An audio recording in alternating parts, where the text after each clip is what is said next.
Available సెక్షన్స్లోనే వస్తుంది వీళ్ళకు bail అని చెప్పి రిమాండ్ కూడా కనీసం తీసుకోరని చెప్పి ఇంకో తప్పుడు కేసు ఒక కానిస్టేబుల్ ద్వారా వీళ్ళు ఒక సిఐ ఇద్దరు ఎస్ఐలు మరి 10 మంది కానిస్టేబుల్ పోతే ఆ కానిస్టేబుల్ని పిడిగుద్దులు గుద్దినారు వీళ్ళందరి ముందర అని చెప్పి కానిస్టేబుల్తో కంప్లైంట్ ఇచ్చి అతన్ని ఇంకో కేసు పెట్టి దాంట్లో కూడా లోపలికి పంపిస్తారు.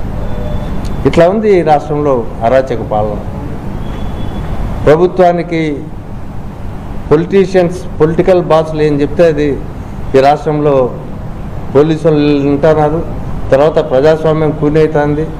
తర్వాత ఎక్కడ ప్రశ్నించే గొంతు ఉండకూడదని చెప్పి వీళ్ళు భావిస్తున్నారు. గతంలో కూడా నియంతలే పోయిన చరిత్ర ఈ దేశంలో ఉంది, ప్రపంచంలో ఉంది. అట్లాంటిది ప్రజాస్వామ్యంలో ఇలాంటి నియంత పరిపాలన నియంత చేష్టలు చేస్తే ఎల్లకాలం ఇవి కొనసాగవు. ప్రజల్లో తీవ్ర స్పందన వస్తుంది.